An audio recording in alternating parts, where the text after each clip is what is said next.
वर्षी देखील आम्ही सगळे सामील झालो आहोत। आपल्या शहराची यात्रा आहे, आपल्या जिल्ह्याची यात्रा, आपल्या गावाची यात्रा आहे, सिद्धरामेश्वराची यात्रा आत्ताच या ठिकाणी संपन्न झाल्या अक्षता सोहळा आणि सगळे रमलेत। ह्याच्यामध्ये तुम्ही बघताय अनेक भक्त हे बाराबंदी घालून इथे आहेत।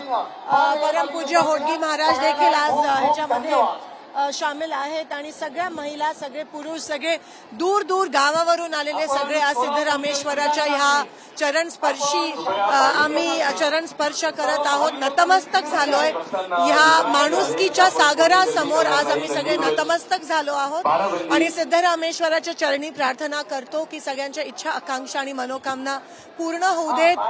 हे वर्ष खास करून आमच्या महाराष्ट्राच्या शेतकऱ्यासाठी आणि ग्रामीण भागात राहणाऱ्या प्रत्येक कष्ट करणाऱ्या माणसासाठी सुखाचा आणि समृद्धीचा जाईल। तिळगुळ घ्या आणि गोड गोड।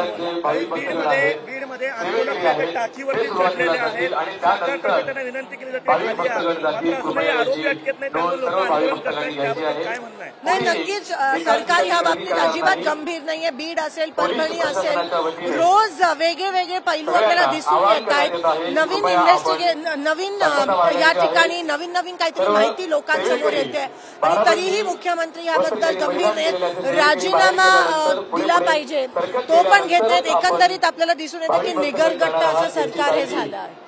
मंत्र्याच्या जवळचे सहकारी जे ते आरोपी पण सरकार आरोपी करत नाही, त्यांच्यावरती मोक्का लावला जात नाही, यासाठी ग्रामस्थ सगळे आक्रमक। याचे मी निषेध करते। ज्या पद्धतीत क्रूर पद्धतीत 4 तास त्या माणसाला, देशमुखांना मारलं गेलं आणि हे देशभरात चाललंय, पूर्ण महाराष्ट्रात चाललंय।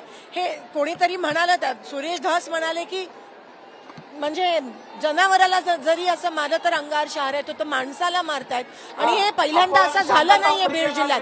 बीड जिल्हा हा ह्या गोष्टीसाठी प्रसिद्ध आहे। आतापर्यंत हे सगळे प्रकरण झाकले गेले आहेत आणि म्हणून या लोकांना आता ते भोगावं लागणार आहे आणि त्यांना अटक झालीच पाहिजे। आमचे तिळगुळ सांडू नका, आमच्याशी भांडू।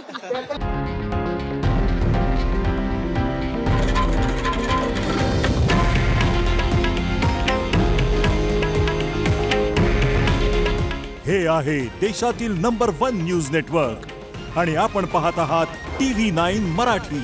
काळजी तुमची, हित महाराष्ट्राचं।